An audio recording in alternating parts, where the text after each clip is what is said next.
I've looked at a lot of evidence today, and I firmly believe there is a second person, maybe a third person involved in this that we haven't heard a word from except for day one when they don't have everything tightly controlled. But first, I want to go to Lieutenant J. Paul Vance, who put out a press release today saying they will prosecute anyone spreading info not giving out by the Connecticut police. And let's go to that video. One thing that's becoming somewhat of a concern, and that is misinformation that's being posted on social media sites. These issues are crimes. They will be investigated statewide and federally, and prosecution will take place when people perpetrating this information are identified. Yeah, so you ask questions on the internet, you analyze the video that the mainstream media has put out, you look at witness testimony, and then you put that on your social media network site. Well, now we're going to prosecute you. And it's basically already started. Facebook suspends account for questioning official narrative of shooting. And this is from Paul Joseph Watson. This came out today. Facebook is suspending user accounts that question the official narrative behind the Sandy Hook school massacre following a warning by Connecticut State Police spokesman J. Paul Vance that misinformation posted on social media sites would result in prosecution. And what did they suspend this user's account for? And this is from Secrets of the Fed. This is their account.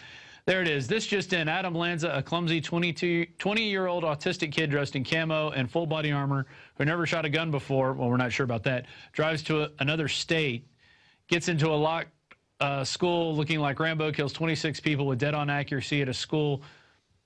His mother, a retired teacher who no one ever heard of before, used to work years before, and allegedly killing her with a gun that belonged to her in the first place, then takes his own life. That's the news, and people will blindly see it or believe it. Yeah, I mean, that looks a little weird. There's some stuff in there that's not quite accurate. He did live with his mother. He was actually probably posting stuff that said Ryan Lanza, who lived in Hoboken, New Jersey, drove to the other state. And then that all got cleared up because there was a lot of stuff coming out in the beginning that his mom worked at the school, that it was Ryan Lanza because he had his ID in his pocket. Well, let's look at what Fox News posted on that day. And it says, second Connecticut school shooter suspect in custody. CBS News reports that a potential second shooter is in custody and that SWAT is now investigating the home of the suspect. Miller reports the authorities have gone to a home connected with an individual in custody after seeing what appeared to be a body inside.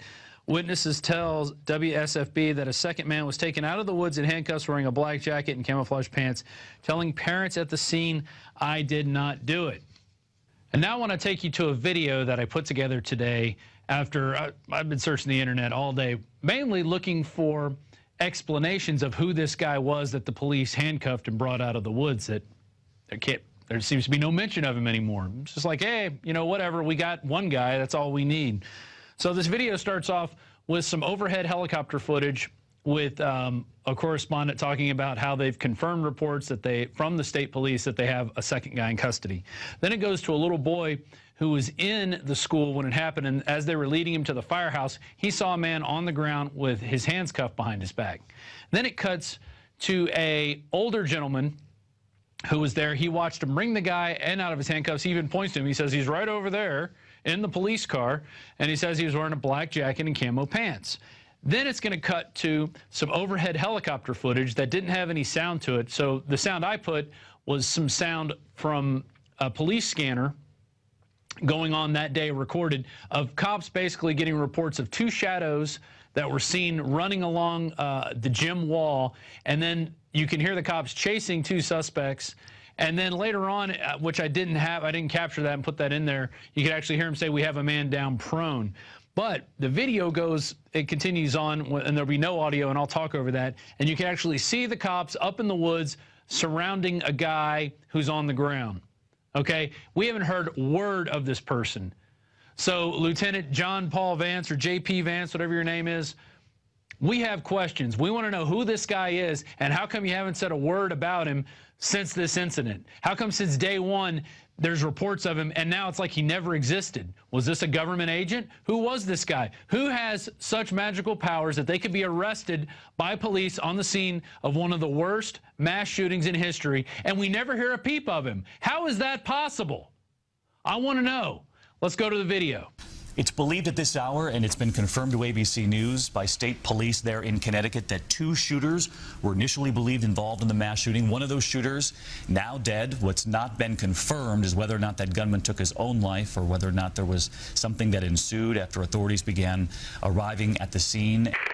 So we ran out. There's police about at every door. They're leading us down this way, quick, come on. And we ran down to the firehouse. There's a man pinned down to the ground with handcuffs on, and we thought that was the victim. We really didn't get a good glance at him because he was, like, there's a car blocking it. They did walk a guy out of the woods. I saw him walk a guy out earlier with handcuffs. He walked by us and said he didn't do it. It was a grown man. A grown man, yeah. He's sitting in the front of the police car over there now. So, I mean... He didn't have a gun? No, I didn't see any gun. Just had him handcuffed. And he walked by us and looked into parents' eyes and said, I didn't do it. How was he dressed? Camo pants with a dark jacket. Press road. Other units take up station point in that driveway. U.S. responding to state of the school at this time. The shooting appears to have stopped. It is silent at this time. The school is in lockdown. 679 in row. Under that, we'll stage up here in the front. 679, Crestwood. Roger. Reports that the teacher saw 2 shadows running past the building, past the gym, which would be rear base. Near shooting. Yeah, we got them. They're coming at me down Congresswomen. Come up the driveway on the left side. That's 6. This is it. Where are you coming from? Medic, you are requested to stage Methodist Church, St. Oak Center. I will need 2 ambulances at this time. Sorry, Dan. We're coming stage. Acknowledge. We don't have any additional crew on station. So there, and you can see there right under the word shooting, as it's going to pan up, and you're going to see the cops standing around a man who's laying on the ground. There it is right there. You can actually see the man next to the tree. You can see the cops all around him. But what are we supposed to believe? We're supposed to believe that man doesn't exist. We're supposed to believe that 2 witnesses who saw this man, and notice how the older gentleman, he said the guy is sitting in the front of the police car. Why would they put a suspect in front of the police car? Did this guy have some major credentials that he gets to sit in the front of the police car after he's caught after a mass shooting and they lead him down in handcuffs? Who is this guy? Who is this amazing person who has these magical powers that he could be at the scene of a crime, be handcuffed, and we never hear another word about him through the mainstream media? And they probed every other detail of this case over and over again. And, you know, they acknowledged they made the mistake calling him Ryan Lanza when it was Adam Lanza. They've acknowledged the fact that his dad wasn't dead when they said he was dead.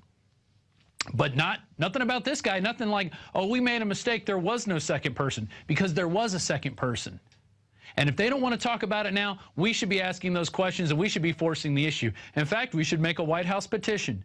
If the president's going to use this as political collateral, we should know who this second guy is. We should see his picture. We should see his name. We should know who he is. He was arrested at the scene of this crime. Why can't we know that?